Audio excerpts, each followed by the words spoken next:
She was just a little girl walking her dog down a lonely road until a gang of menacing bikers roared up beside her. None realized her furry companion was no ordinary pet, but a trained canine fully prepared to defend. The next few moments would leave everyone stunned. On a quiet stretch of suburban backroad, where neglected fields lined a cracked asphalt lane, trouble unexpectedly found a young girl named Emma. Barely 9 years old, she often walked her beloved dog, Rex, each afternoon after school, enjoying the freedom of open air. To the untrained eye, Rex looked like a typical German shepherd, alert, strong, and inseparable from Emma's side. But behind that friendly canine face lay a disciplined intelligence honed by rigorous canine training from Emma's father, a retired police officer. No one in the neighborhood, least of all strangers, realized the dog's capabilities. Emma's father rarely spoke of his prior work-training canine units, believing a low profile benefited their family. Emma, for her part, knew that Rex was special. He responded instantly to quiet commands and never missed a single cue. She felt safe with him, as if a dedicated guardian padded beside her, ready to shield her from any threat. Still, even Rex's protective stance couldn't shield Emma from the raw shock she felt one afternoon. That day, an unexpected roar of engines shattered the usual calm as a group of leather-clad bikers rumbled down the road. Their loud motorcycles and intimidating postures signaled they weren't merely cruising. Within moments, they encircled Emma, sneering and revving their bikes, blocking any path for escape. Fear jolted Emma's heart. She was outnumbered, cornered, and vulnerable. But the menacing group overlooked a vital detail. The unassuming German shepherd at Emma's side was trained to handle far worse than idle threats. As tension crackled in the dusty air, Rex's ears flattened and his muscles tensed, instinctively preparing for a protective stance. The gang, smirking at the child's terror, had no idea what danger they'd just awakened. In mere seconds, the quiet bond between a little girl and her highly skilled dog would flip the script on intimidation, transforming a moment of peril into an unforgettable demonstration of loyalty and discipline. And after the dust settled, neither Emma nor the bikers would ever see that lonely road the same way again. Emma wasn't a child prone to fear. Growing up with a father who once trained police dogs, she'd learned confidence around large canines and understood the importance of mutual trust between handler and animal. From the time she could walk, Emma had been part of Rex's life. The dog arrived at their home as a young adult canine, already partially trained by professionals, but in need of a final dedicated instructor. Emma's father, known simply as Coach by former colleagues, stepped in to finish the job. Under his guidance, Rex mastered commands in multiple languages, honed his senses for potential threats, and perfected the art of restraint, an essential aspect of any well-trained canine. Life in their quiet neighborhood was generally calm. Emma spent weekends helping her father exercise Rex in an overgrown field behind their house. Running drills that tested obedience and agility, she marveled at how swiftly Rex could transition from playful companion to laser-focused protector. On weekdays, she'd walk him along the winding back road near their home, enjoying the serenity of tall grass and open skies. Despite Rex's formidable abilities, Emma's father taught her that he remained a living creature with emotions, a friend, not just a tool of defense.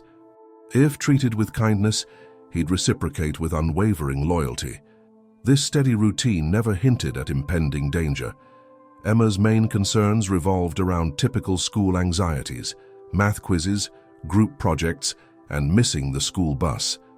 She loved reading and often chatted about her favorite stories, narrating them to Rex as they strolled. The dog, ears perked, seemed to listen intently, forging a bond that needed no words. Occasionally, neighbors teased that Emma talked to her dog like a best friend. She merely smiled, unbothered by their remarks. Rex was indeed her best friend. Then came a fateful Wednesday after school. The day was warm, the road unusually deserted. As Emma and Rex ambled along, the distant rumble of motorcycle engines cut through the air. She thought nothing of it at first. Bikers sometimes passed through on scenic routes. But soon the revving grew louder, more aggressive, until 3 large bikes screeched to a halt, blocking Emma's path. Riders clad in worn leather jackets and bandanas dismounted, their hardened expressions reflecting amusement and something darker, a thrill in cornering an unsuspecting child. Emma's pulse hammered. At 9 years old, she grasped she was outmatched physically by these grown men. Yet a flicker of relief coursed through her. Rex's presence, a silent bulwark, stood between her and raw terror. The leading biker, a man with a scar zigzagging across his cheek, leaned forward, sneering, "Lost, little girl?" His voice dripped condescension. Behind him, another snickered. The third casually brandished a chain, letting it clink ominously. Heart thudding, Emma stepped back. Rex mirrored her tension, head low, teeth bared in a muted snarl. Though he refrained from attacking without a direct command or immediate impetus, the men exchanged amused looks. "What's the matter?" the scarred biker jeered. "Afraid your mutt can't save you?" Emma clenched her fists, recalling her father's instructions. "Stay calm, gauge the situation, trust Rex if it escalates." For a beat, she believed maybe intimidation would end with words. But then one biker lunged forward, feigning a strike at Emma, as though to scare her. Instantly, Rex erupted into motion. With a bark that rattled the dusty road, he positioned himself between Emma and the biker's outstretched hand. The abrupt display of ferocity made the men pause. One let out a startled oath. Scar-Cheek's grin twisted into a snarl of his own, apparently insulted that a dog dared challenge him. "So the mutt's got some bite," he growled. "Let's see if it's enough to handle us." Emma's breath caught. She recognized the pivotal moment. These weren't men who would walk away from a daring dog. They might test or even harm him.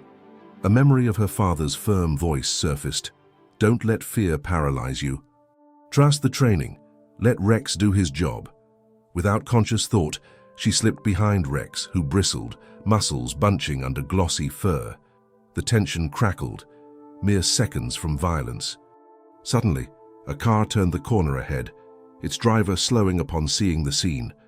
A child cornered by bikers, a defensive dog in the middle. The driver honked, though uncertain whether to intervene. The biker with the chain cursed under his breath, possibly rethinking open assault. For a moment, it looked like they might disperse to avoid public scrutiny, but Scar-Cheek barked an order, stepping forward again, chain rattling in his own hand. "We'll handle this fast." Emma realized there was no avoiding confrontation. "All right, Rex," her father's voice echoed in her mind. "When threatened, you can do what's necessary." She whispered a subtle command under her breath, a short phrase of code. At once, Rex's posture shifted, every muscle coiled like a loaded spring. The dog's trained eyes locked on the men. This wasn't idle aggression, but the sharpened focus of a K9 prepared to neutralize a threat. The next moments felt surreal. As Scar-Cheek raised his chain, Rex lunged with controlled precision, jaws snapping around the man's forearm, forcing him to drop the weapon. The other two bikers, stunned, tried to scramble away or swing at the dog. Rex, pivoting in a fluid motion, knocked a second biker off balance, sending him sprawling onto the asphalt. Emma stood a short distance away, heart hammering with both terror and astonished awe. The doggy, who'd shared her cozy bedroom floor nights earlier, had transformed into a protective force reminiscent of her father's old K9 stories. The scene escalated quickly. One biker managed to land a kick on Rex's flank, prompting a furious snarl, but no let-up. Rex circled, effectively keeping the men from approaching Emma. Onlookers from the halted car now hollered for the men to back off. Scar-Cheek, pinned in a half-kneeling position, howled curses as he tried shaking Rex off. Yet the dog's training held. He wouldn't release until the threat ceased or Emma gave the release command. That standoff, child behind a highly skilled K9, 3 bikers reeling from the shock, became the fulcrum for everything to come. Emma's fear warred with relief that Rex had seized control. She worried about the dog's safety if the men escalated, but a second car approached, more witnesses piling out, phones raised. The bikers, glancing around at the forming crowd, realized they'd lost the advantage. Emma exhaled shakily, seeing their bravado crumble. And in the hush of that crucial moment, Rex's unwavering stance made it clear no harm would befall Emma today. Tires skidded on the cracked asphalt, and the small crowd around Emma and Rex thickened. Shouts rang out, some urging caution, others flaring with anger at the biker's brazen act. In the eye of this sudden storm, Rex held fast, jaws lightly but firmly gripping the biker's arm.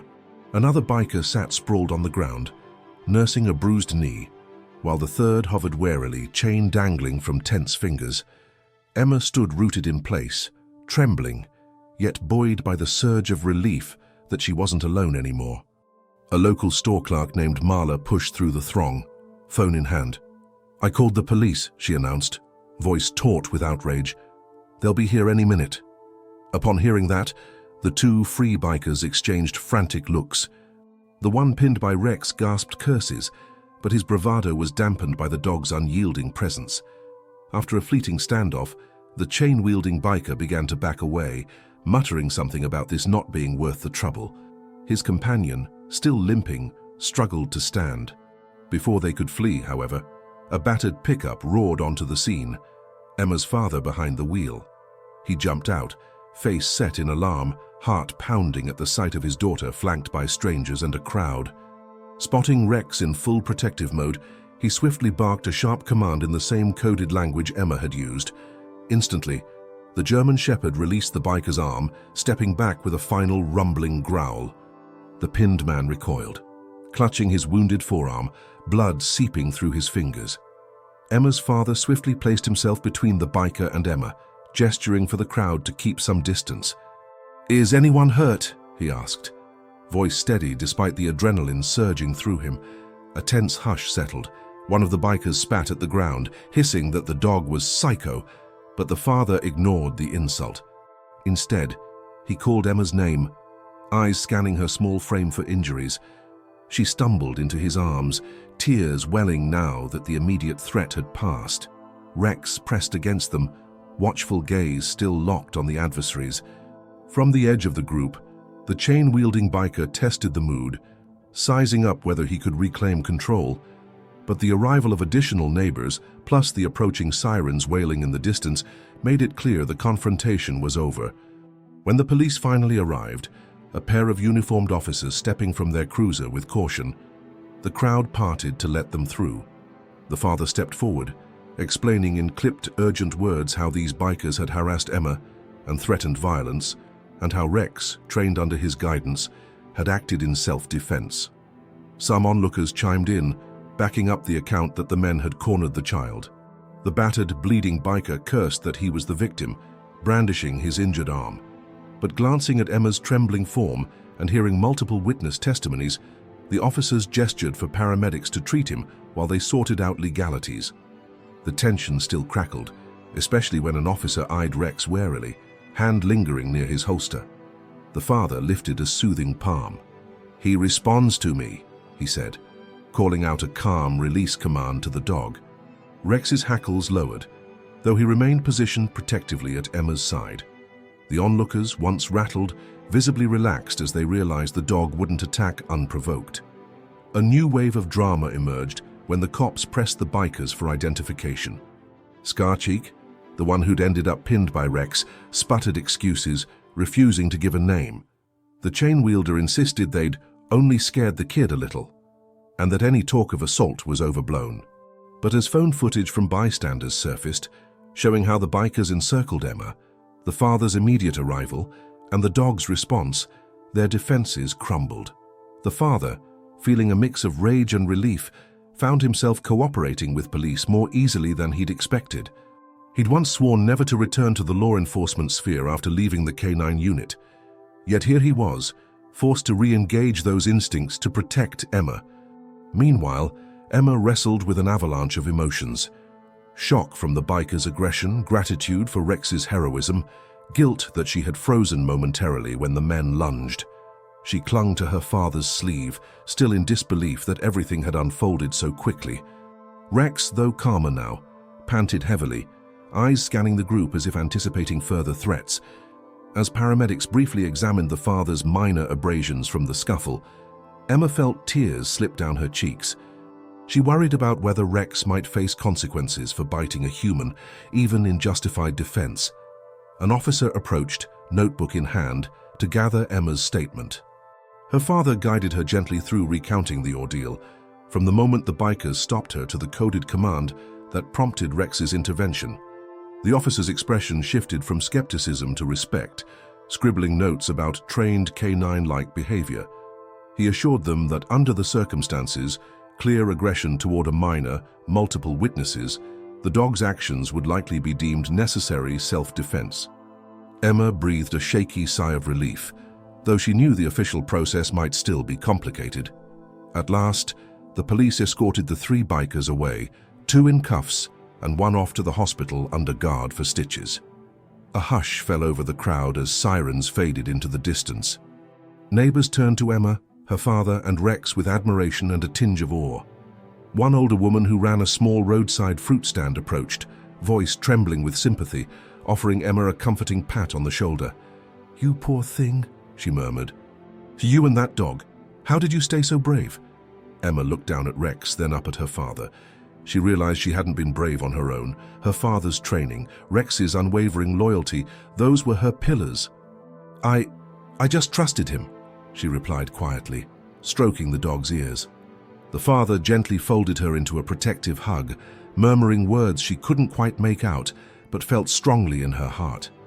In the hours that followed, Emma's father ushered her home, promising to handle any legal or media fallout. But the word miracle circulated among neighbors, an innocent child rescued by a dog with extraordinary skill. In one sense, the immediate threat had passed. The bikers were in custody, or at least under watch at the hospital. Yet, the real ripple effect of the confrontation was only beginning. News traveled fast in small towns, and even faster on social media. Would Emma and Rex become local heroes, or face backlash from those who distrusted animals with such potent training? And how would this event shape Emma's ongoing bond with Rex, now that the dog's capabilities were fully revealed? Amid the swirl of questions, one certainty emerged. Life for Emma, her father, and her formidable German shepherd would never be as quiet or as simple as before. As dusk fell that evening, Emma found herself lying in bed, reliving every moment. Though still shaken, she felt a profound gratitude for Rex's presence. In that feeling, she recognized an unbreakable bond forged in a single, harrowing instant, and a story that was far from over. The day after Emma's terrifying encounter with the bikers, a cautious calm enveloped the neighborhood. Word had spread about how her dog, a deceptively ordinary-looking German shepherd named Rex, had fended off 3 men with ease. Some neighbors seemed unsure how to react, part awe, part unease, while others, especially those close to Emma's family, were simply relieved that she was unharmed. Emma's father, once a discreet figure who avoided talking about his police past, found himself fielding questions from curious townsfolk. The local newspaper even ran a short piece, "Trained Dog Saves Child from Would-Be Attackers." Yet behind this outward calm, a deeper tension brewed. While 2 of the bikers remained in custody, the one who'd ended up in the hospital had already been discharged due to only minor injuries. Rumors bubbled that their larger gang, a notorious club known for petty crimes, resented the humiliating arrest and was eyeing retaliation. Though unverified, these whispers were enough to gnaw at Emma's father's mind. He had taught K9 units long enough to know that criminals who felt cornered or embarrassed often doubled down on aggression. He also knew his daughter's face. Indeed, her name might be circulating among dangerous circles now. In this unsettled atmosphere, the story took its first major twist when Emma's father received a phone call from an old colleague, Captain Ruiz, who still worked in the city's police department. "I heard about what happened," Ruiz said, tone grave. "We have intel that these bikers are connected to a bigger network, stolen property, maybe drugs. They won't take kindly to losing face in a small-town scuffle." A chill ran down the father's spine. Ruiz suggested Emma's family be cautious, possibly even relocate for a few weeks, until charges were pressed and the bikers' gang quieted down. "Better safe than sorry, especially with a young daughter involved," Ruiz advised. Though the father half expected such a warning, hearing it out loud rattled him. Emma was only 9. How could he uproot her on short notice? And how would he explain it without terrifying her further? The father wrestled with whether to tell her about the potential threat. She was brave, but still a child, reeling from one terrifying ordeal already. Hiding it from her, though, felt dishonest, a betrayal of the trust she'd placed in him. Meanwhile, Emma, unaware of her father's private dilemma, tried to return to normal life. School beckoned with math tests and recess chatter. Classmates whispered about the attack in hushed excitement, some wide-eyed at the notion that sweet Emma's dog was a lethal protector. A few older kids teased that she must be a secret superhero, prompting Emma to blush. Despite the attention, she felt uneasy. Each day, a subtle fear tinted her routine. What if the bikers, or someone worse, showed up again? One breezy afternoon, she got her partial answer in the most unexpected way. A battered motorcycle rumbled past the school fence. Emma froze in mid-conversation with a friend, her pulse flipping. The rider, wearing a helmet with tinted visor, slowed briefly, seeming to peer toward the playground. Then the engine revved, and the bike sped away. Was it just a random passerby, or something more sinister?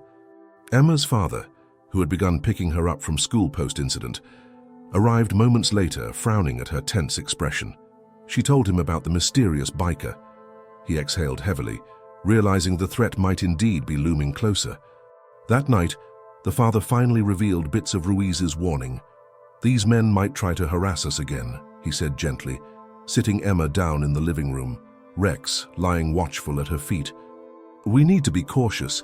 Maybe stay with your aunt in another town for a week or two."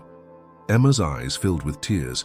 She didn't want to leave her home or her friends, nor did she want to believe that fear should uproot their lives. Yet her father's worry was clear, etched into his face. "We have to be smart, Emma," he insisted, "until we're sure the danger's past." The revelation that the bikers' gang might be bigger and more vengeful than a random trio hammered Emma's sense of security. She looked at Rex, who had already saved her once, and wondered if even a trained K9 could shield her from a determined group. The father, heart aching at his daughter's anxiety, tried to comfort her with talk of finding a safer environment for a while. "You and Rex can keep practicing your training there," he offered, forcing a reassuring smile. But that solution didn't sit well with Emma. Running felt like admitting defeat, as though the bikers had more power over her family's life than they deserved. She timidly suggested another angle. "Couldn't we at least see if the police can protect us here? Or get more info about the gang's plans?" Her father hesitated, grappling with the limitations of small-town law enforcement. The local deputy was competent but few in number, and the father's old connections in the city might help. But there was only so much they could do without official impetus. Adding to the swirl of complications, Mrs. Armitage, an elderly neighbor who had grown fond of Emma and Rex, stopped by one evening. She recounted how she'd glimpsed a gruff biker, different from the initial trio, skulking near the mailbox down the block. Though Ms. Armitage couldn't confirm his intentions, the father sensed a pattern.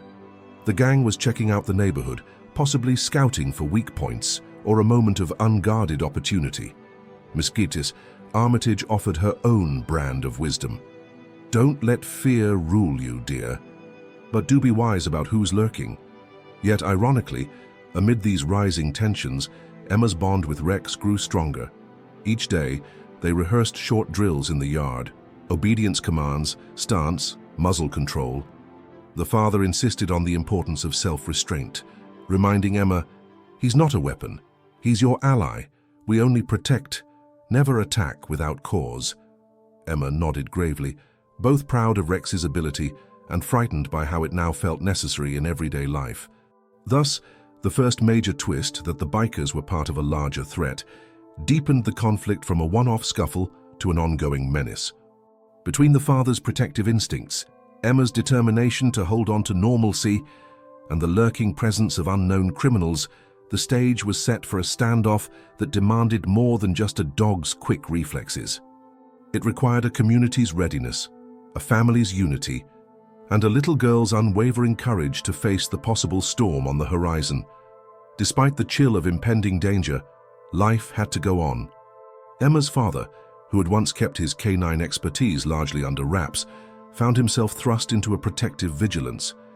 Each morning, he drove Emma to school, scanning rearview mirrors for any sign of that menacing biker gang. Every afternoon, he stood watch by the playground gate, Rex sitting stoically by his side. Parents who had once merely waved hello now lingered, curious and a bit awestruck by the dog's calm, disciplined bearing. Quiet murmurs accompanied Emma's arrival. "That's the little girl whose dog fought off those thugs," they whispered, some in admiration, others in apprehension. Emma herself wrestled with a swirl of emotions. On one hand, she felt safer than ever having Rex and her father visibly guarding her. On the other, the thought of dangerous men plotting revenge made her nights restless. She'd wake, drenched in sweat, imagining the roar of motorcycle engines outside her bedroom window. Rex, sensing her nocturnal anxiety, would pad over to her bedside, nudging her with a gentle muzzle until she drifted back to an uneasy sleep. Though comforted, she couldn't shake the creeping awareness that she'd lost a piece of childhood innocence. Meanwhile, the local deputy, upon hearing rumors about a vengeful biker gang, quietly stepped up patrols around the neighborhood. His cruiser rolled past Emma's street at odd hours, headlights sweeping across dark lawns. Once, stopping by Emma's father's house, he spoke in hushed tones about leads suggesting these men were affiliated with a multi-state club notorious for petty crime and intimidation. "I can't promise they won't come sniffing around," he warned, adjusting his belt. "But we'll do what we can to keep an eye out." This evolving situation introduced a brand new challenge. Emma's father realized that merely keeping Emma safe at home wasn't enough. If the gang intended to make good on its threats, they might attempt to corner her anywhere, at school, the store, or even a friend's house. Over dinner one night, he gently proposed they consider a brief relocation, perhaps to Emma's aunt's place 2 towns over, until charges were fully filed and the bikers' presence died down. Emma's immediate protest was emotional but understandable. She didn't want to abandon her home, her friends, or her routine. She argued in a wavering voice that she refused to live in fear. Seeking a middle ground, her father and a few concerned neighbors coordinated a community watch system. Tobias, a retired army sergeant who lived down the road, volunteered for late-night shifts driving around the block in his pickup. Mrs. Hernandez, who operated the local diner, offered to keep tabs on any out-of-town customers who asked too many questions, even Ms. Armitage, the elderly neighbor, promised to discreetly peek through her curtains for suspicious activity. Although no one admitted it aloud, the entire community had rallied, determined not to let children, and especially Emma, be terrorized. Yet for all these precautions, Emma's father knew they were dealing with more than just watchful eyes. If danger came, they might need the protective capabilities of Rex once more. This realization pushed him to reinforce Emma's command structure with the dog. "We can't rely on luck," he told her, as they practiced short drills in the backyard. "If something happens again, we need you and Rex to respond quickly, calmly and safely." He guided her through verbal cues, hand signals, and the crucial stand-down command that prevented excessive force. Emma, though typically bright-eyed during training, carried a heaviness now, grasping that these drills were no longer a game. In parallel, Ms. Hawkins, the local freelance writer with a nose for human interest stories, popped by to interview Emma's father more in depth. Fascinated by the dynamic of a father-daughter duo bound by canine techniques, she penned a short piece titled "When Danger Strikes Home, A Family's Bond with Their Protective Dog." The draft circulated in hush-hush fashion, though her father, wary of drawing more attention, politely asked her not to publish specifics that might highlight Emma's vulnerabilities. Mrs. Hawkins respected that line, but her curiosity only grew. "It's not every day a trained canine lives with a civilian kid," she mused, scribbling notes. Emma's father simply shrugged. "He's family," he said, words tinged with the weight of recent events. Meanwhile, the threat's shadow lengthened. One afternoon, the father caught a glimpse of a black motorcycle prowling a distant intersection, its rider gazing toward Emma's school. The bike sped off when he turned to follow, leaving him unsettled. Another time, Tobias mentioned seeing 2 unfamiliar men in a tinted van idling near the vacant lot by the store, though they peeled away the moment anyone approached. Each occurrence might have been harmless coincidence, or not. The father quietly reported them to the deputy, who kept a log of suspicious sightings. Yet, absent concrete proof of wrongdoing, the law could only stand by, watchful but hamstrung. In this environment, Emma found unexpected comfort in the unwavering loyalty of Rex. Whenever she ventured into the yard to read or play, the dog hovered close, every muscle attuned to her presence. Rather than feel stifled, Emma drew strength from his vigil. She told her father, "It's like he knows I'm scared and wants me to feel safe." In more introspective moments, she reflected on how fate had led them to that day on the deserted road, how a threat had revealed the quiet power of a dog's training. No longer just her playful companion, Rex had become a symbol of resilience. Yet Emma also worried, if another confrontation exploded, would they rely on Rex once more to handle violence? The very thought made her queasy. She yearned for a life where she could walk the same dusty road without scanning every corner for shadows, where Rex could retire to a normal dog's life, not stand guard like an overburdened sentinel. "Maybe once all this is over," she told the dog in a whisper, stroking his ears, "we'll just roam the fields again. No fear, just freedom." Rex blinked, tongue lolling briefly, as if acknowledging the wish. Thus, the stage was set for a tipping point.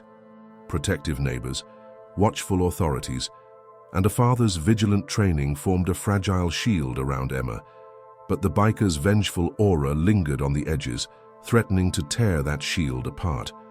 In the hush of that uncertain peace, Emma and Rex prepared, each in their own way, for the day or night their newfound reality might test them once again. And in that quiet tension, the father recognized that every ounce of skill he'd bestowed upon his daughter and her dog might soon face the ultimate trial, where a single misstep could cost more than just peace of mind, but the safe future Emma deserved.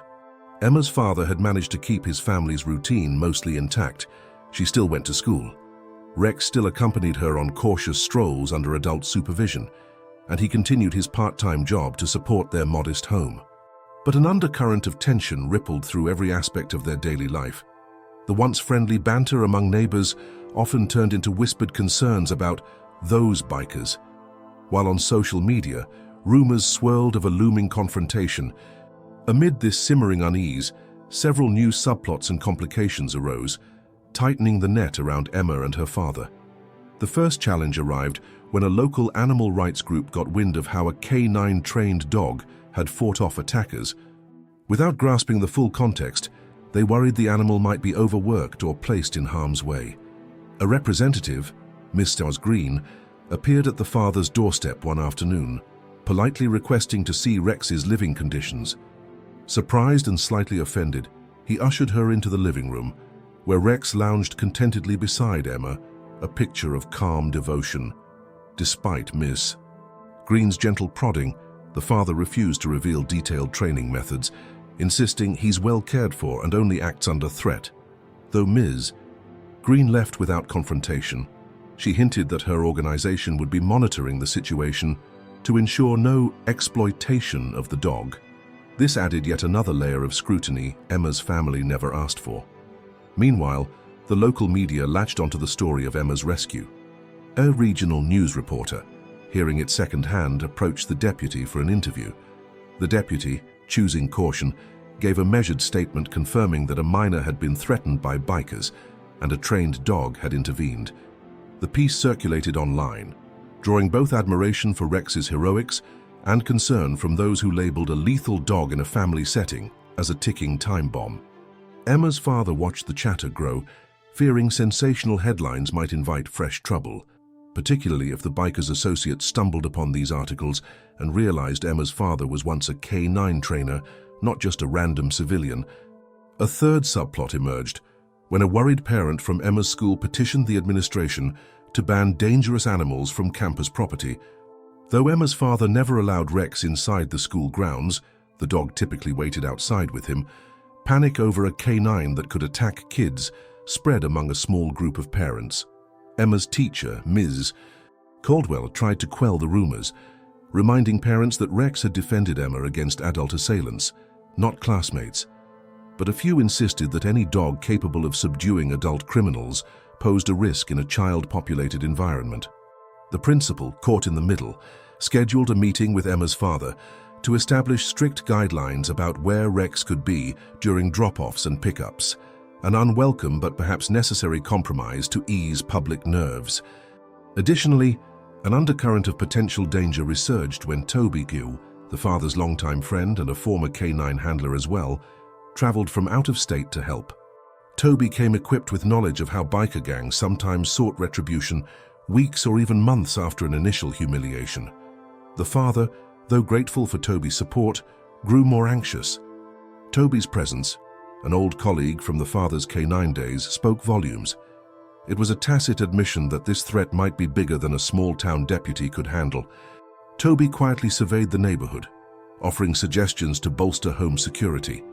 Motion sensor lights, reinforced doors, and a short training refresher for Emma on how to remain safe if separated from Rex. Emma, meanwhile, navigated her own challenges on the school front. Whispers of "that dog girl" followed her down corridors. Some peers stood in awe, labeling her a hero for bravely commanding a police-style dog. Others teased her, implying she used a weapon dog to get attention.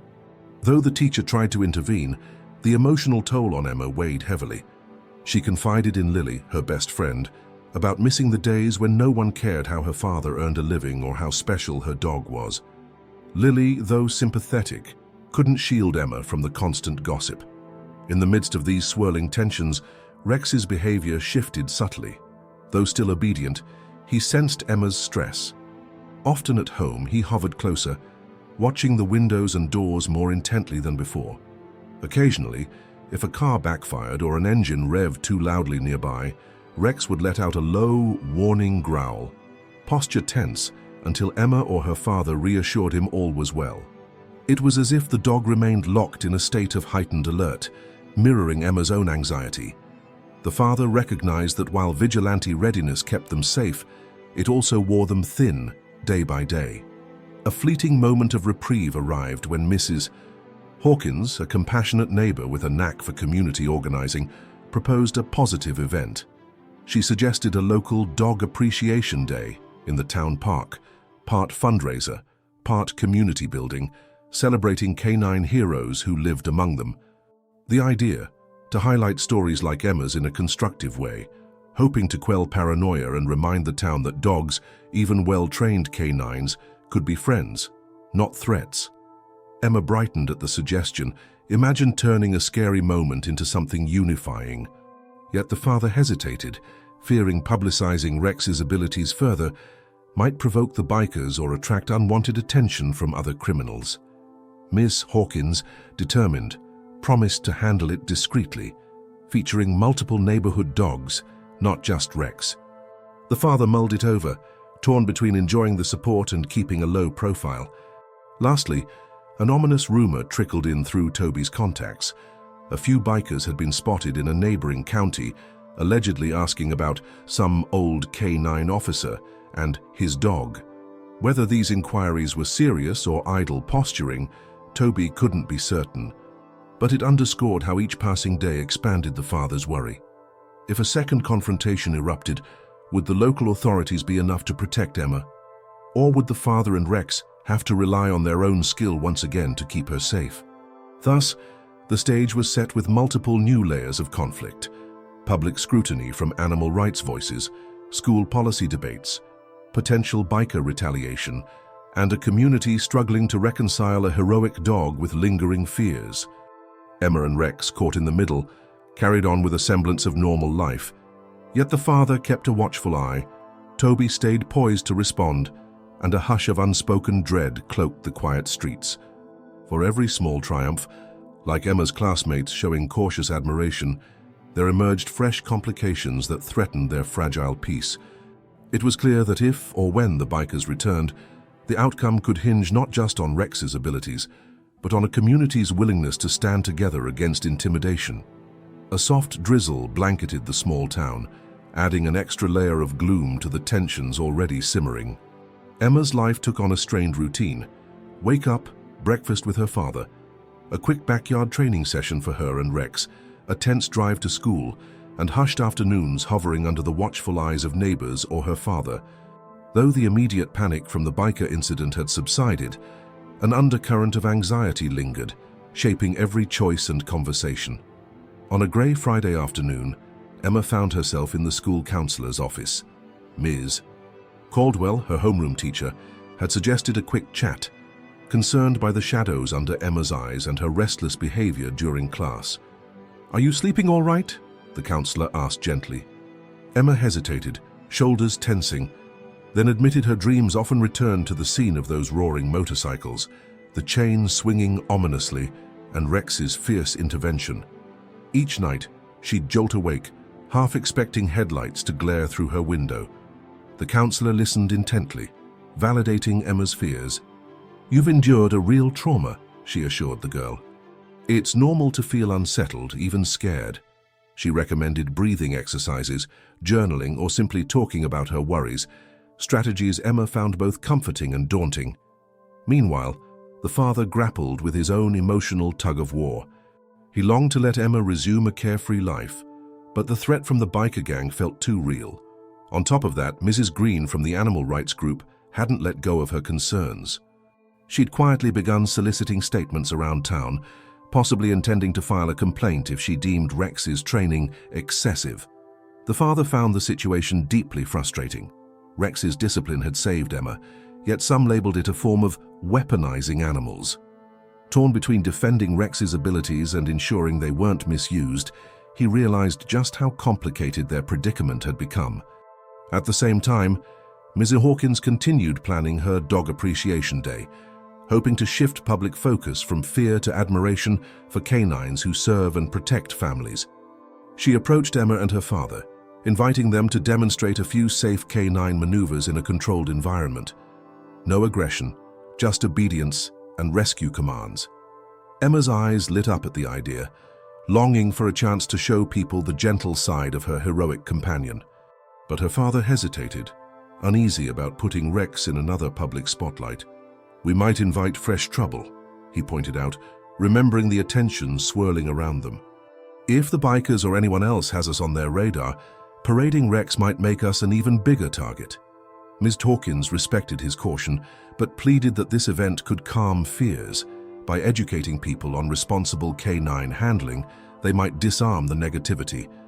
Emma, torn between excitement and fear, left the final call to her father. A new emotional layer emerged when Lily's father, one of the father's close friends, offered them a place to stay temporarily, just until everything cools down. Though grateful, Emma's father declined.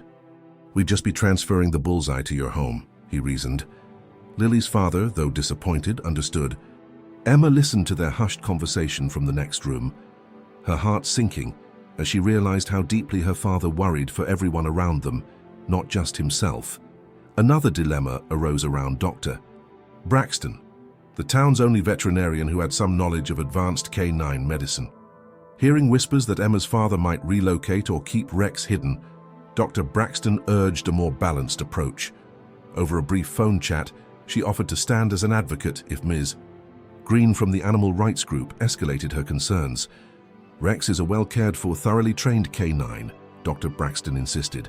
"He saved Emma's life.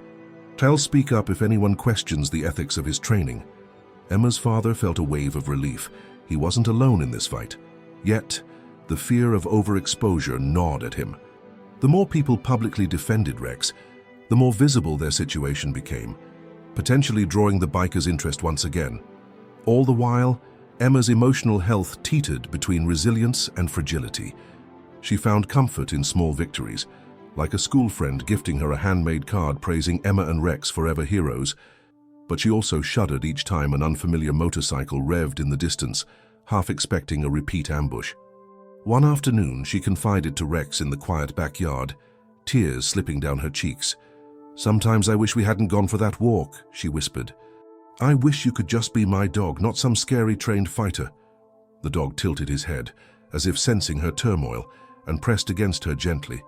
Observing these strains, the father recognized that he, too, wrestled with guilt.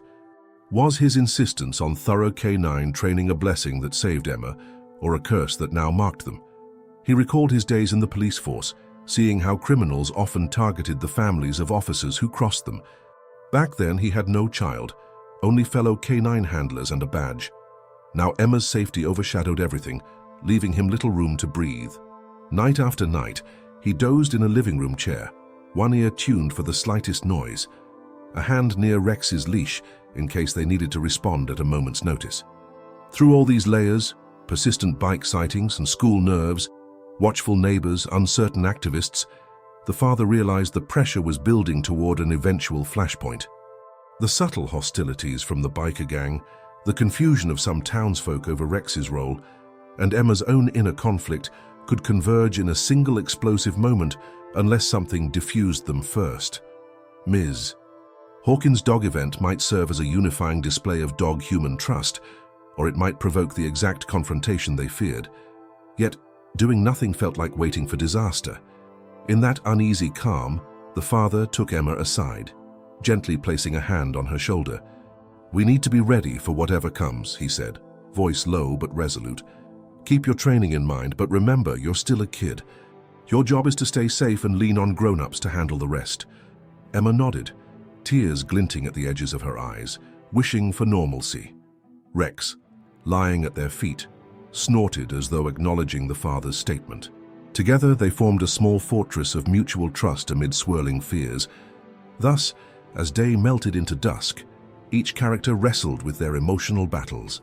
Emma pining for childhood's lost simplicity, her father balancing paternal protectiveness against intrusive public scrutiny, Ms. Green and Ms.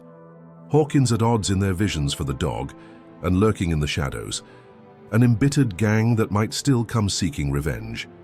A final test loomed on the horizon, where these complex dilemmas would either converge into tragedy or be met by the unbreakable bond of a child and her extraordinary dog.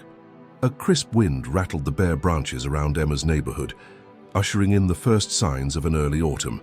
The shift in season did little to soothe the underlying tension. Every time a motorcycle engine rumbled in the distance, Emma felt her stomach flip, half certain another confrontation loomed. Rex, attuned to her anxieties, responded with vigilant stares and an ever-present readiness to defend. In this charged atmosphere, Ms. Hawkins pressed forward with her plan for a dog appreciation day at the local park, hoping to bolster positive sentiments toward well-trained canines, especially in light of the fuss over Rex's protective skills.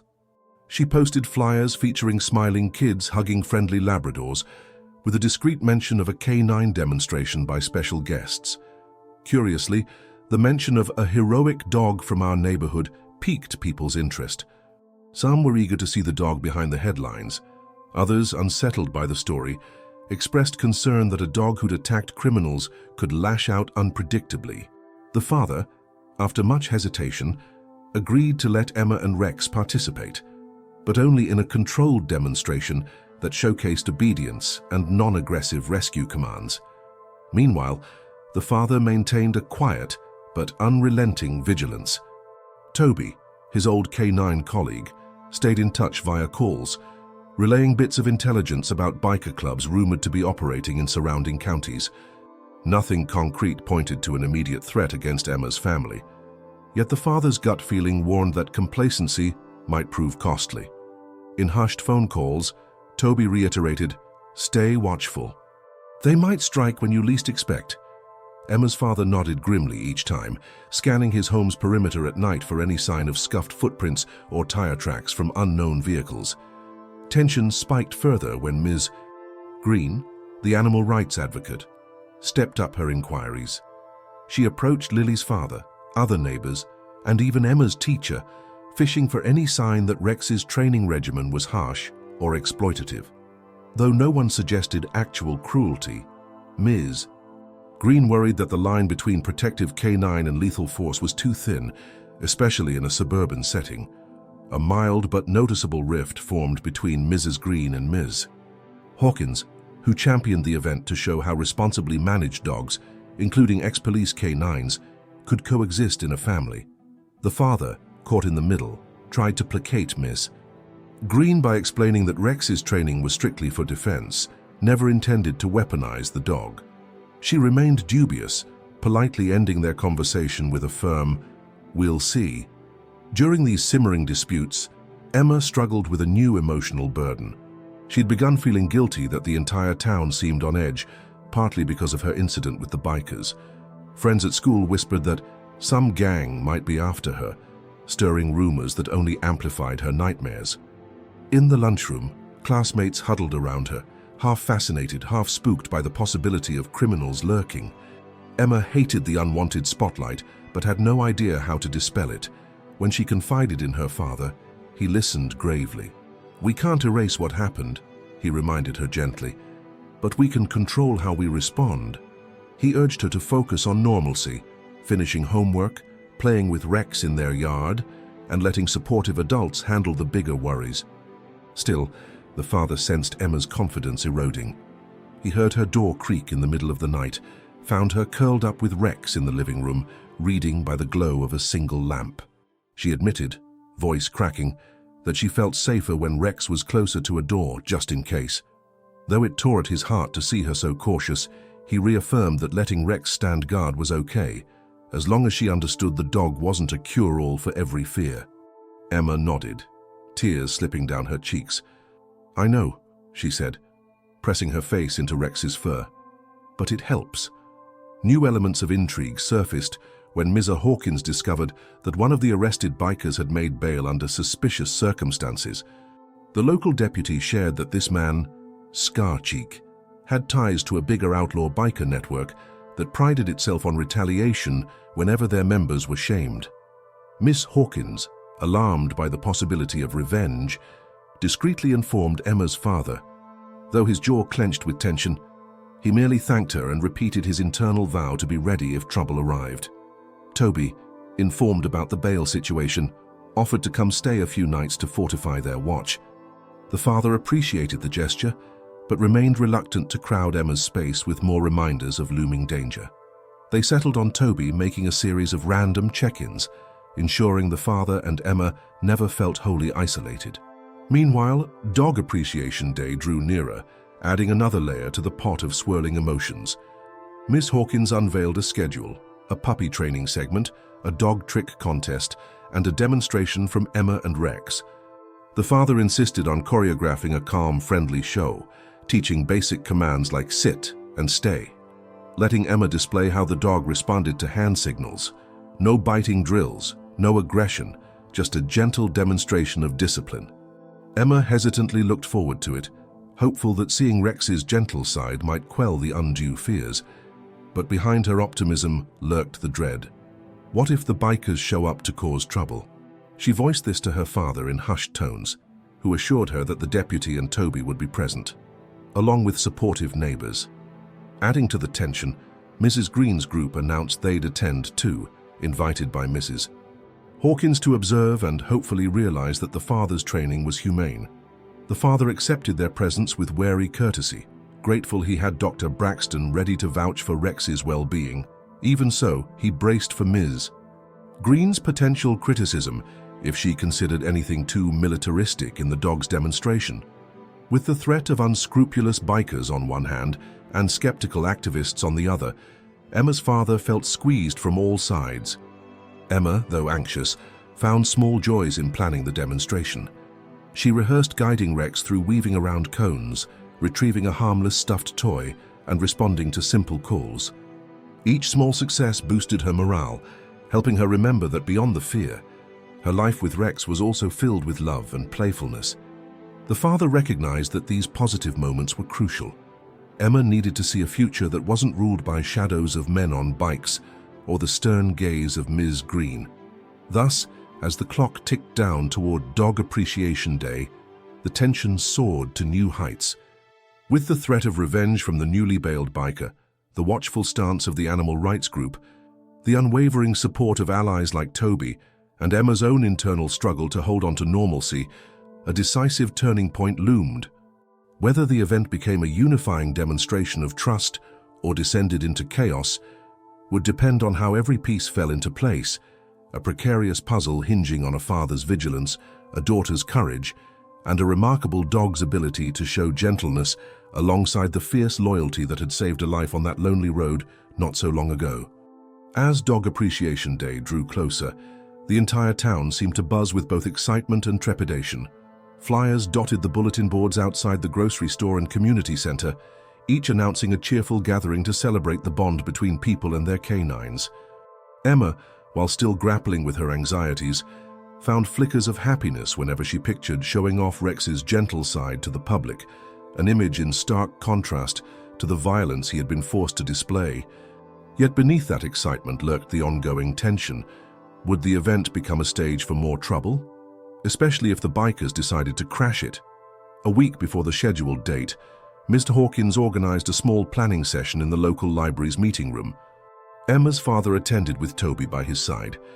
Mrs. Green and a handful of other volunteers were also present. The group sat around a long table littered with pamphlets, snack trays, and hastily scribbled notes about the day's activities: therapy dog demonstrations, a costume parade for family pets, and the highlight, Emma and Rex performing a short routine showcasing calm obedience. While Miss Hawkins exuded enthusiasm, Mrs. Green wore a carefully neutral expression, occasionally raising pointed questions about safety protocols. "If the dog has shown capacity for aggression," she said, glancing at Emma's father, "we need to guarantee no child is put at risk." He nodded politely, explaining how each demonstration would happen in a roped-off area with him present to command Rex. Miss Green shrugged, half satisfied, though her watchful gaze suggested she remained wary. Toby, typically reserved, contributed a sobering note. "We should also prepare for the possibility of uninvited guests. The bikers," he said quietly, eyes scanning the room. "Ms. Hawkins frowned. "This is a family event in broad daylight. You really think they'd cause a scene?" Toby shrugged, exchanging a look with Emma's father. "They might. Some gangs thrive on intimidation, or they could be plain petty, wanting revenge. Best we have a deputy or two on standby." Reluctantly, Miss Hawkins jotted a note, acknowledging that while she wanted the day to stay positive, ignoring potential danger would be foolish. The father walked away from the meeting with a mix of relief and tension. At least everyone was on the same page about caution, but forging ahead felt like inviting all the swirling conflicts to converge. Ms. Green's lingering doubts, the bikers' possible malice, and a curious public hungry to see Emma and her heroic dog. He confided in Toby during the drive home. "I'm torn. Emma deserves a chance to show the world that Rex isn't just a fighter, but I dread making ourselves a target again." Meanwhile, Emma sensed the emotional tug in her father's eyes each time they practiced with Rex in the backyard. Simple commands, heel, sit, roll over, grew charged with meaning. She could read the father's worry. Don't let anything go wrong at the event. She tried to reassure him with a shaky grin. "We'll be okay, Dad," she murmured, patting Rex's ears. The dog looked between them, tail wagging softly, blissfully unaware of the human complexities swirling around him. In the days leading up to the event, Mrs. Green made one more attempt to evaluate the dog's living conditions, unexpectedly dropping by. Emma's father greeted her outside, controlling his exasperation. After some polite back and forth, he allowed Mrs. Green to see the comfortable kennel set up in their garage, though Rex spent most nights indoors near Emma. Mrs. Green quietly took photos, scribbling notes about spacing, ventilation, and the dog's cleanliness. "It appears you're caring for him adequately," she admitted, tone grudging. "But the big question is still how quickly he can switch to aggression." The father, biting back frustration, reiterated that aggression had only occurred when Emma was threatened. Miss Green gave a non-committal nod, departing with a comment that she'd be observing closely at the dog event. That same afternoon, Toby pulled the father aside with new intel. The biker who had posted bail, scarred from Rex's bite, had been spotted in a county an hour away, still wearing a bandage on his arm. No direct evidence tied him to a scheme against Emma's family, but Toby cautioned that criminals often lurked or waited for an opportune moment. If he wanted to cause a scene, the dog event might be an ideal spot to humiliate you publicly or provoke a fight, Toby warned. The father's chest tightened. The possibility weighed heavily as he tried to decide whether to cancel Emma's demonstration, but then he remembered the wonder in Emma's eyes, the sense of empowerment showing Rex's calm talents could bring her. Did they have the right to snuff that out over a maybe? As the father wrestled with that question, Emma picked up on the tension and volunteered a compromise. "Rex and I can do a short, simple demonstration. We won't show any protective moves, just obedience, so people can see he's safe." Moved by her maturity, the father agreed, stating that if any sign of trouble arose, they'd cut it short. Toby promised to station himself near the demonstration area, eyes scanning for suspicious faces in the crowd. In a separate subplot, Miss Hawkins, sensing the father's doubts, arranged for the local deputy and an off-duty officer to patrol the perimeter of the event. She even told Ms. Green that extra safety measures would ensure no demonstration resembled an attack dog show.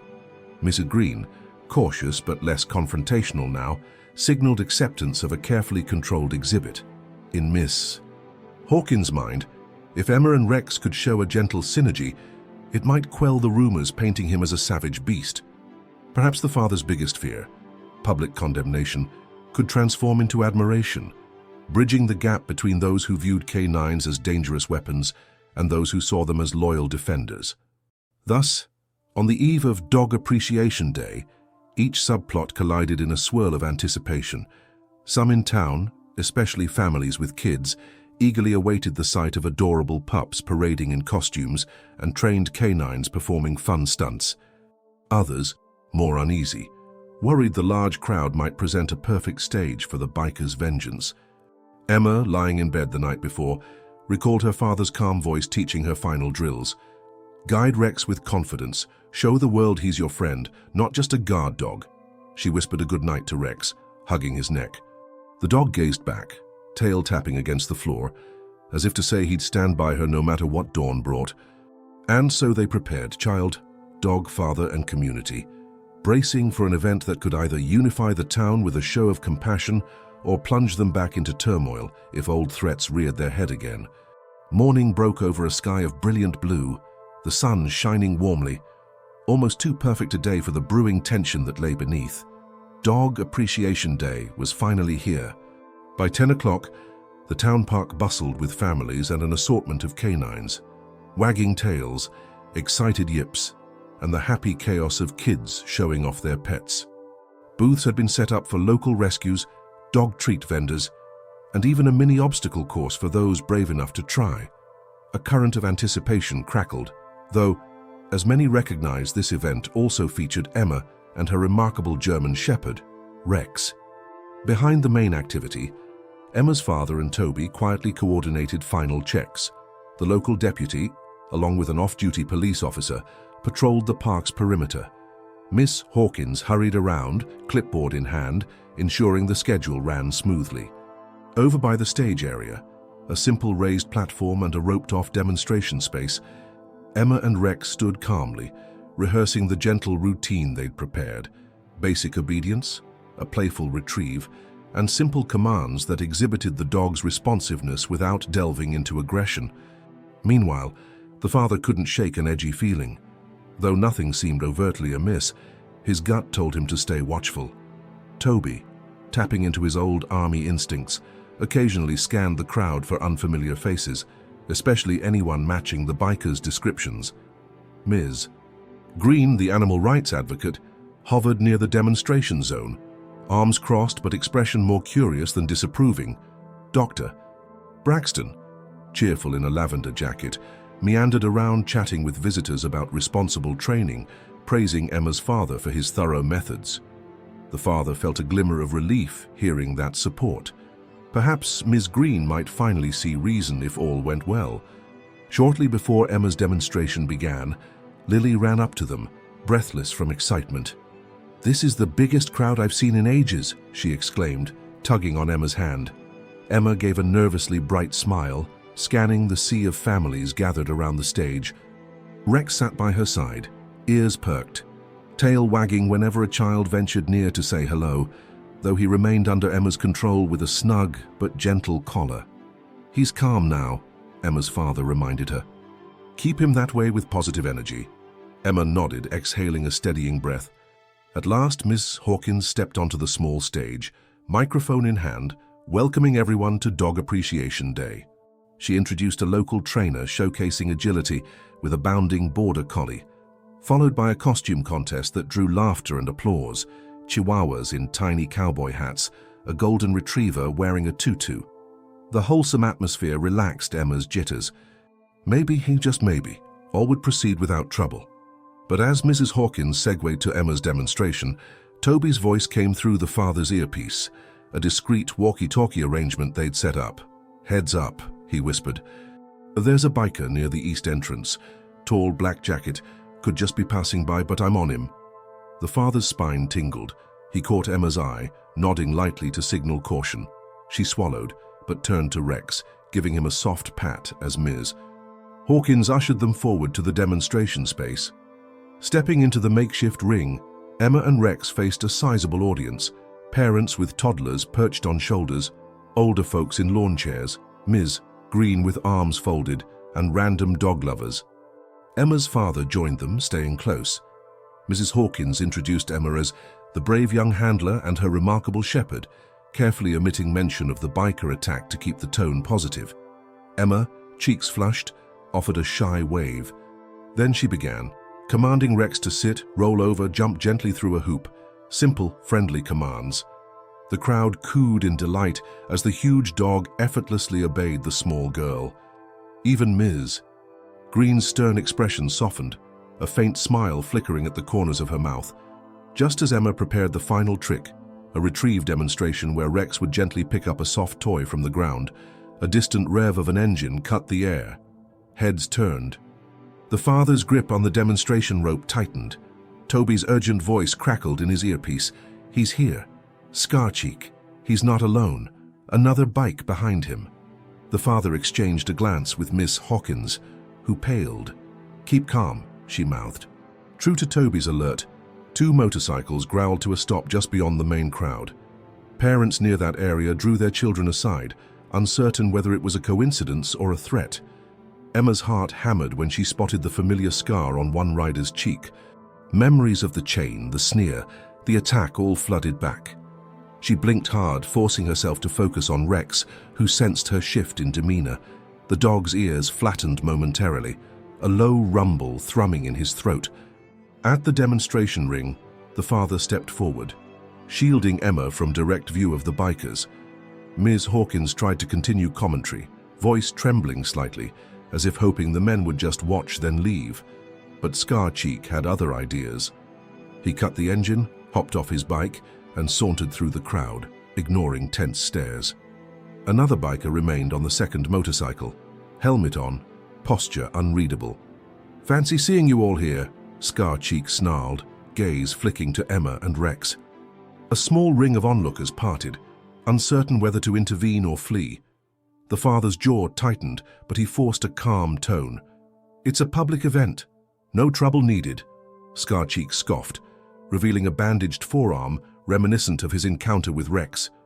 "I just want to see this dog that nearly tore my arm off," he spat. "Maybe return the favor." The tension soared, spectators shifting in alarm. Some pulled out phones, presumably ready to call the police or record. The father braced, one hand lightly on Emma's shoulder, the other near Rex's collar. Emma's breath caught, heart pounding as the man stepped closer. Rex let out a low growl, posture stiffening. The father repeated the code word for hold, praying his daughter would remain composed. Yet Scarcheek's presence crackled with hostility. Mrs. Green, off to the side, looked torn between protest and fear. Toby, weaving through the crowd, tried to position himself behind the biker without attracting attention. The father knew one spark could ignite the clash they dreaded. And so, as the engines cooled and the watchers held their collective breath, the confrontation soared to a precarious peak. Scarcheek's vengeance-laden glare at Emma, the father's protective stance, and Rex's poised tension formed a tableau reminiscent of that lonely road, only magnified by the crowd. The father realized with a sinking heart that no matter how much they prepared, the final test of Emma's bond with Rex, their training, and the community's solidarity lay just ahead. Whether they could prevent violence, or whether this cameo by the bikers' gang would spiral into chaos, hung on the razor edge of a single command, a single motion, or a glimmer of restraint from either side. The air felt electric around the Dog Appreciation Day demonstration ring, every eye fixed on the menacing biker and the silent tension surrounding Emma and Rex. Though the crowd had gathered to celebrate the heartwarming bond between humans and their canine companions, this unexpected showdown stole the moment. Emma's father stood in front of her, shoulders tight, Rex, a poised sentinel at his side. Scarcheek, exuding bitterness and perhaps seeking revenge for past humiliation, advanced with slow purpose. Toby, maneuvering through startled onlookers, managed to slip behind the intruder. Her few parents and onlookers tried to call out warnings or signal the father, but the hush that gripped the area was nearly tangible. Fear of escalating the standoff kept them from shouting. The father glanced quickly at Emma, noting her widened eyes and trembling fingers brushing Rex's collar. She looked ready to issue a command if needed, but the father gave a small, reassuring shake of his head. Not yet. Scarcheek stopped a few yards from them, casting a glare at Rex. So this is the mutt that messed with me. His voice carried a mocking edge, but Emma's father detected an undercurrent of caution. Perhaps the biker recalled the painful memory of Rex's jaws clamping down on his arm. Even so, the scornful tone implied he'd come with a point to prove. "What's the matter, hero dog?" he jeered, brandishing a leering grin for the crowd. "Now that we're not on an empty road, you afraid?" The father locked eyes with Scarcheek, keeping his voice steady. "This is a public event. For families, you need to leave." All around, spectators either filmed with their phones or stood frozen, hearts pounding. A few children whimpered, clinging to their parents. Corwin, from the fringes, exchanged worried glances with Ms. Hawkins, who hovered near the stage, microphone forgotten in her hand. A bitter chuckle escaped Scarcheek. "Leave!" He spat at the ground. "Who's gonna make me? Your fancy guard dog? That kid?" He flicked his gaze to Emma, a sneer twisting his lips. Rex emitted a guttural growl, baring teeth. Emma swallowed hard, heart drumming in her ears. She could sense the father tensing as well, though he kept his posture calm. Just then, Toby tapped Scarcheek's shoulder from behind, voice low. "You heard him. This is a peaceful gathering. Why not walk away?" The biker recoiled, startled by Toby's proximity.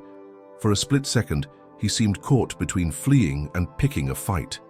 A hush fell, tension so thick it felt like the faintest movement could spark violence. The father, refusing to yield the moment to aggression, drew on his old canine trainer instincts. He raised his hand, palm up in a pacifying gesture.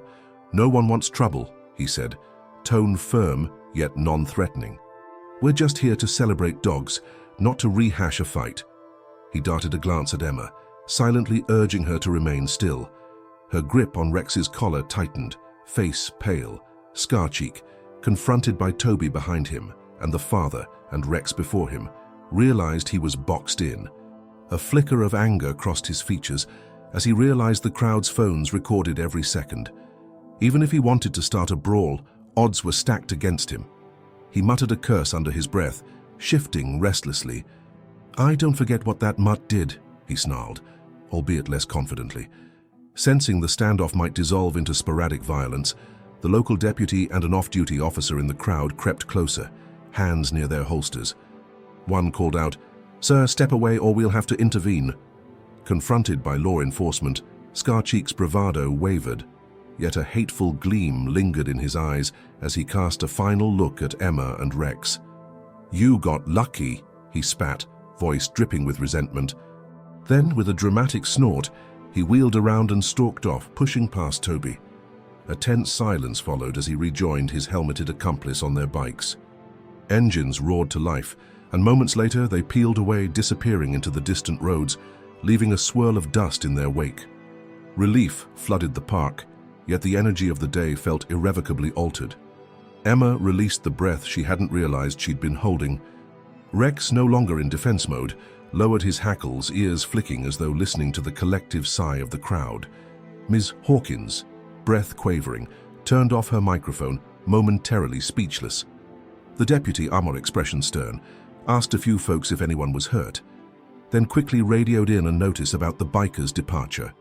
In the immediate aftermath, several bystanders approached Emma, praising her composure, praising Rex for not overreacting. Ms. Green, who'd observed the entire episode from a short distance, stepped forward, looking somewhat shaken. She gave Emma's father a searching look, her earlier skepticism tempered by the fact that, once again, the dog had shown discipline, rather than blind violence. He only growled, she noted softly. Didn't lunge, didn't attack.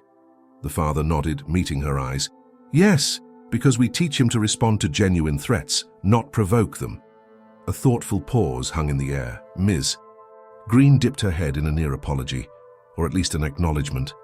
Emma, trembling in a mixture of relief and residual fear, leaned against Rex. Quietly, she murmured, "He didn't hurt anyone this time." A tear slipped down her cheek. The father kneeled, hugging her gently. "You did well," he whispered. "No one got hurt. That's the best outcome we could hope for." Toby joined them, scanning the horizon as if half expecting the bikers to return. Satisfied the threat had passed, he gave Emma a reassuring nod. The event, though rattled, continued, though not without the lingering sense that they'd narrowly avoided a bigger disaster. A subdued crowd resumed the scheduled festivities, some leaving early to avoid further tension, others staying to witness the demonstration that Ms. Hawkins resumed with trembling composure.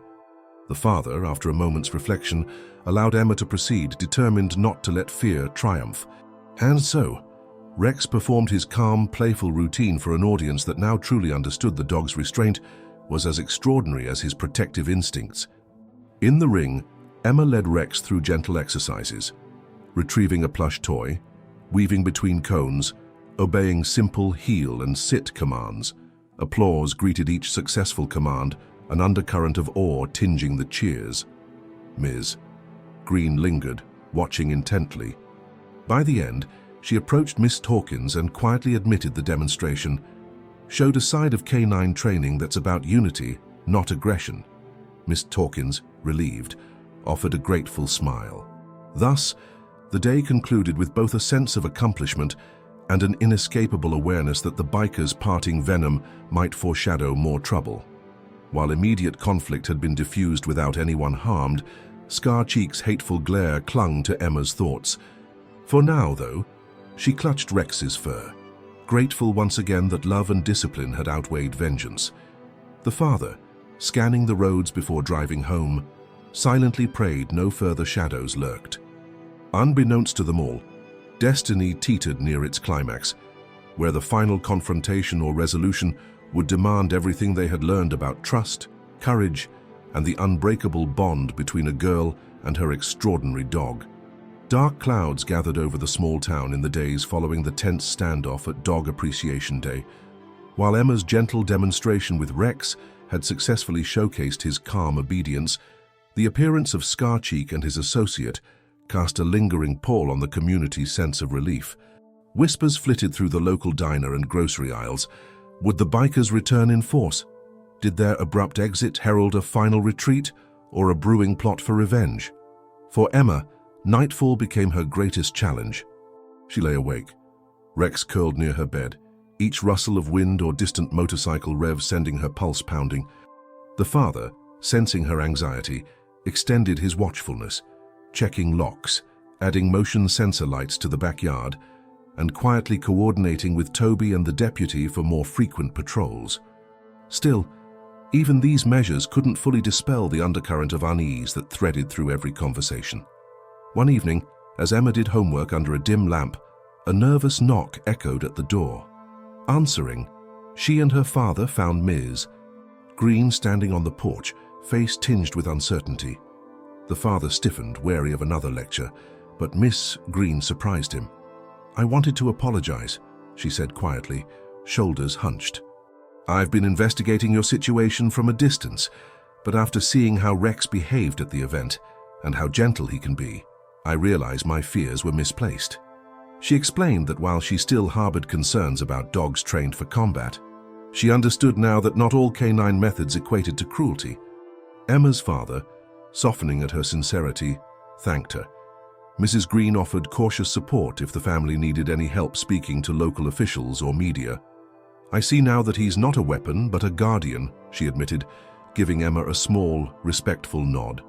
The air outside crackled with an approaching thunderstorm, and Mrs. Green hastily departed under the first splashes of rain. Inside, Emma exhaled relief at one tension seemingly resolved. Yet as the storm raged that night, Lightning clawing the sky, she huddled close to Rex, spooked more by the unknown threat of bikers than by any natural tempest. The father, pacing near the window, silently shared her unease. Lightning illuminated empty streets, but any roar of an engine might signal a creeping danger. Was Scar-Cheek truly gone, or biding his time? A flicker of calm returned when Toby reported that none of his contacts had spotted the biker gang in nearby counties for several days. They might have moved on, he ventured, half hopeful, over a phone call. The father allowed a tentative optimism to form. Perhaps Scar-Cheek's pride was wounded enough to keep him away, at least for now. But half of him remained on guard, abiding by the old adage that criminals with bruised egos seldom forgot a grudge. In this lull, Emma gradually attempted to reclaim normalcy. She asked to resume her occasional walks with Rex, shorter routes and earlier in the day, but still a gesture of defiance against fear. The father hesitated, but Toby and the deputy offered to trail at a discreet distance, ensuring safety. Thus, on a crisp afternoon, Emma took Rex along a well-worn sidewalk route near the school. While not the deserted back road of the original attack, it symbolized a step toward independence. Nervous butterflies danced in her stomach, but each time Rex glanced up at her with gentle confidence, she found a measure of courage. Passers-by greeted them warmly, some praising Rex with hushed admiration, others simply giving nods of respect. Yet, as Emma and Rex rounded a corner, a flicker of movement caught her eye. A leather-clad figure near the gas station.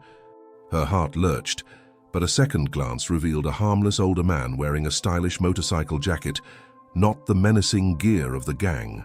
Relief coursed through her, though her pulse remained elevated. She realized how the slightest hint of a motorbike aesthetic could trigger her dread. Rex, sensing her tension, nuzzled her hand. She took solace in that unspoken reassurance. The father, observing from a parked car, breathed a quiet sigh. Toby, in the passenger seat, offered a half-smile. "Maybe she can get past this," he murmured, watching Emma continue her walk. The father allowed a faint nod, grateful that each small success drew Emma further from the shadow of fear. Still, a subtle pang of warning tugged at him. The final days leading into the climax arrived when the local deputy passed a terse message.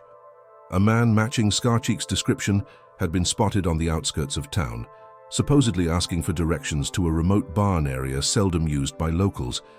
The deputy, alarmed, cruised the area but found no sign of him. Dr. Braxton heard rumors from a farmhand who claimed a stranger on a bike offered cash for information about some ex-cop with a K9. Although the story was unverified, it caused the father's brow to furrow in concern. Had the bikers, or at least Scar-Cheek, returned in secret? Amid these undercurrents, Miss Hawkins wrapped up her follow-up piece on the father's K9 expertise, focusing on how disciplined training had prevented a tragedy. She dropped by Emma's home to share a draft, one that balanced the heartfelt story of a girl and her dog with a cautionary tale of vigilantes. After the father read through, appreciative yet uneasy, Ms. Hawkins offered a gentle caution. "I won't publish addresses or photos that compromise your safety," she promised, "but you deserve some credit for raising a dog that saved a life." Emma, overhearing, felt conflicting emotions. Pride that Rex was recognized, fear that more publicity might be a beacon for trouble. The father's worry peaked the next morning when Toby, returning from an early run, reported footprints near the father's fence, boot tracks leading from a side alley, quickly vanishing into wet grass. Though they might be innocent passers-by, the father interpreted them as a possible sign of scouting or intimidation. Each new anomaly, a random footprint, an unknown bike in the distance, fueled a mounting sense that a final confrontation lurked just out of sight. Emma, gleaning bits of adult whispers, steeled herself with surprising resolve. "If they come," she told Rex quietly, "we won't be afraid." Thus, tension soared to a head, each character bracing for the possibility of one last clash with those who threatened Emma's peace.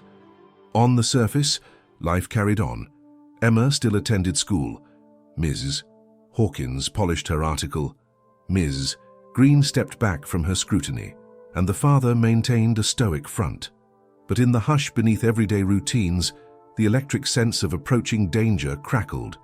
Whether Scarcheek and his associates would appear again or fade into cautionary law remained unknown, yet everyone felt the precarious state of calm might shatter with the roar of an engine or the bark of a vigilant dog. The father, Toby, and their watchful allies prepared for whatever final test fate might bring, hoping to close this chapter without bloodshed, confident only in the bond of a child, her father, and the canine who stood ready to protect her at any cost. Their late autumn chill crept over the town as dusk settled, painting the sky in deep purples and blues. In Emma's household, an uneasy stillness hovered, her father pacing the living room, phone in hand. Despite the watchful efforts of neighbors, Toby's extra sweeps, and the deputy's patrols, there were signs someone had been skulking around, faint boot prints by the fence, the low purr of a motorcycle heard idling 2 streets away. Though no direct confrontation had occurred since the biker's brazen appearance at the dog event, the father's instincts buzzed with the certainty that a final clash lay just around the corner. That evening, Toby swung by, the tension visible in his taut shoulders. "Something's off," he murmured. "I spotted a motorcycle parked behind the old hardware store. No plate, man standing around as if waiting." The father nodded gravely. They quietly agreed to maintain a vigil through the night. Emma, attempting to do homework at the kitchen table, caught snippets of hushed conversation. A tremor of fear lanced through her. She'd grown weary of this endless watchfulness, longing for normal life. Yet a flicker of resolve glimmered in her eyes. Rex, lying at her feet, sensed her mood, ears flicking up each time a shadow passed the window. Around 9, Toby took a perimeter walk with a flashlight. The father locked the doors and set Emma up in her bedroom with the TV on low, instructing her to call out if she heard anything strange. Then he positioned himself in the living room, Rex at his side, lights off to avoid drawing attention. The hush of the house, broken only by the ticking clock, felt oppressive. Outside, the wind rustled fallen leaves across the porch, every scratch setting nerves on edge. The father's mind flashed to the old K9 days, remembering stakeouts where criminals often struck at lull times. "If they come," he told himself, "we can't be caught off guard." Shortly after 10, Toby re-entered the house, face grim. "Saw a pair of men creeping along the alley," he muttered. "One might be Scarcheek." The father's jaw clenched. He signaled to keep quiet, pressing a finger to his lips. Rex's ears perked, a low rumble stirring in his throat. Emma, hearing muffled footsteps outside her door, peeked out, face pale. The father gently ushered her back. "Stay in your room. If anything happens, keep the door locked. Let Rex handle it if we call him." She nodded, tears glinting but determination winning over fear. Then, through the window's edge, the father caught a shape shifting by the fence. A flashlight beam bobbed, then snapped off. Toby motioned for him to follow quietly. Gripping a small baton, the father inched outside into the crisp air, leaving Rex inside with Emma to protect her. The night was moonless, shadows stretching across the yard. He and Toby crept around the corner, hearts pounding. Sure enough, 2 silhouettes crouched near the fence, fiddling with something metallic, likely trying to pry open a gate or sabotage the father's yard lights. Just as Toby prepared to call out a warning, one figure spun around, shining a flashlight in their faces. The glare blinded them momentarily. A coarse voice hissed, "Looking for us?" The father recognized that sneer, Scarcheek. A jolt of adrenaline coursed through him. Toby raised his arms slightly, stepping between the intruders and the father.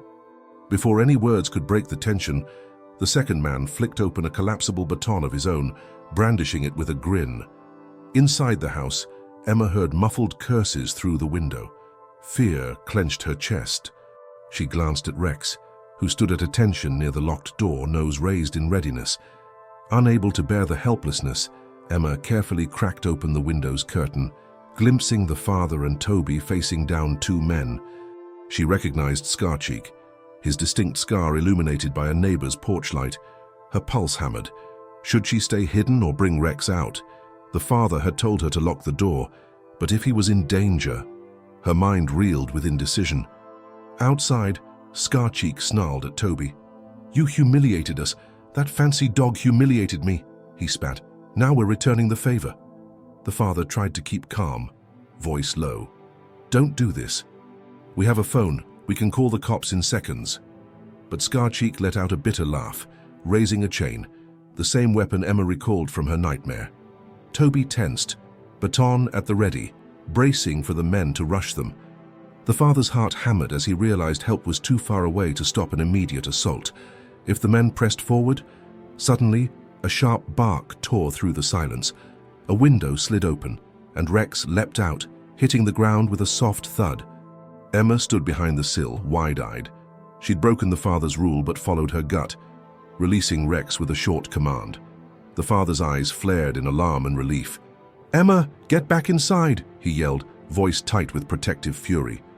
But the dog was already in motion, sprinting across the yard, poised for defense. Scarcheek swore, stumbling back at the sight of the huge German shepherd lunging toward him. Toby seized the chance to knock the baton from the second man's hand, blocking a wild swing. In that heartbeat, the father stepped forward to intercept Scarcheek, who whipped his chain around, only for Rex to clamp onto it mid-swing with precision. The metallic clank hitting the grass echoed through the yard. Scarcheek shouted in pain or shock, reeling from the dog's controlled force. Meanwhile, Toby engaged the second attacker, driving him back with quick jabs, refusing to let him slip deeper into the property. Inside the house, Emma watched from the window, trembling. She knew Rex was trained to avoid lethal harm, but seeing him engaged in real combat terrified her. Yet a flicker of pride shone.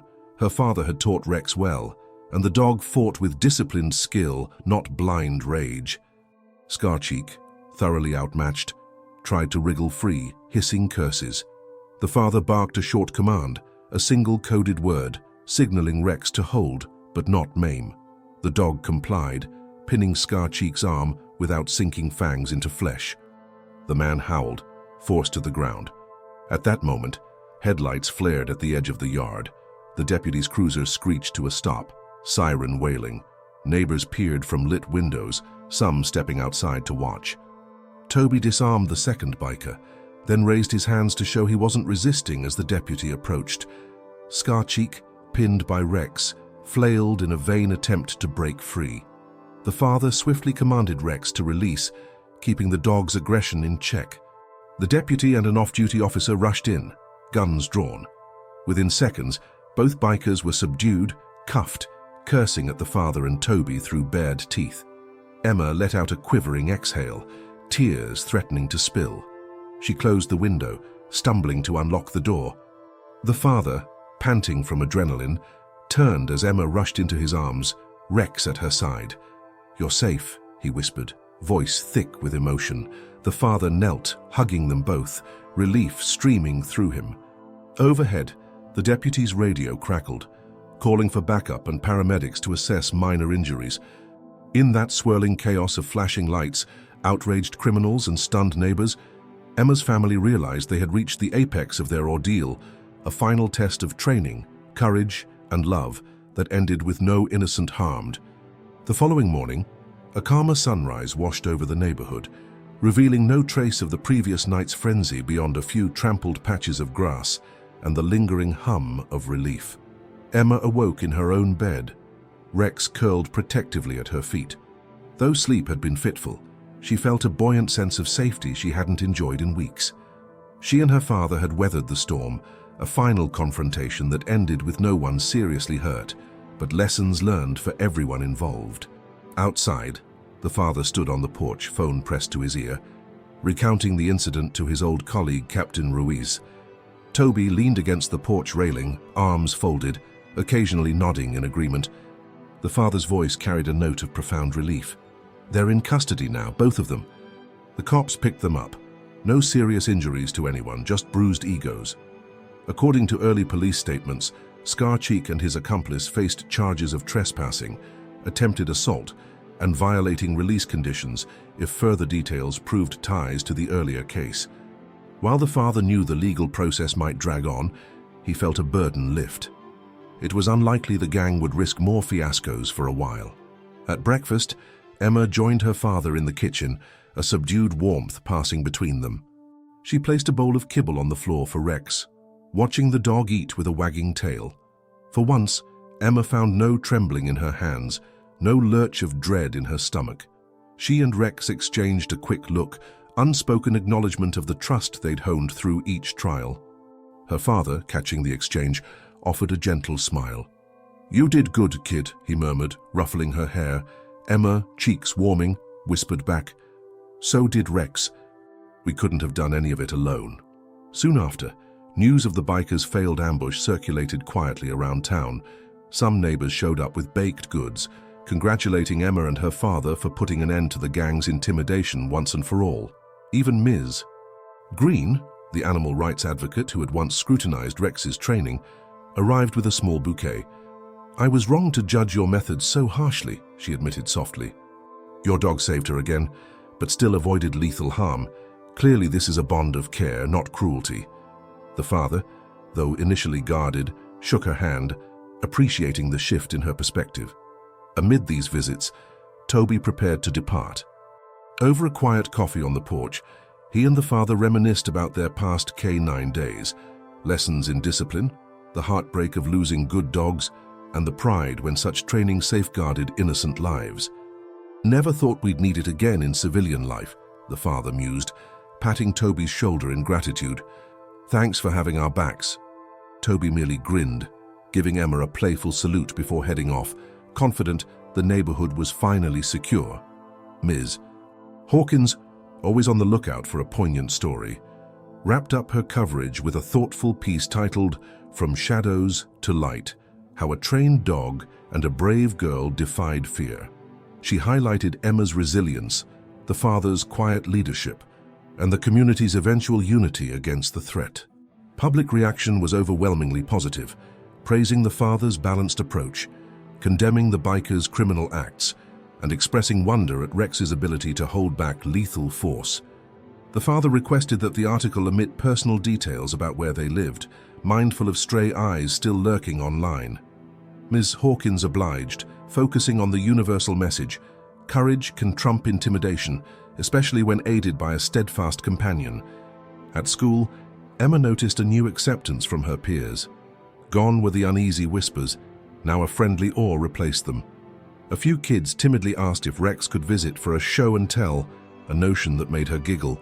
Even her teacher, Ms. Caldwell, arranged for a lesson on safety and compassion regarding dogs, using Emma's story as a real-life example of how animals can protect while still being part of a family. Sitting in that classroom, Emma felt tears prick her eyes, realizing she'd reclaimed her sense of normalcy. This time, with a deeper appreciation for what she and Rex represented to those around them.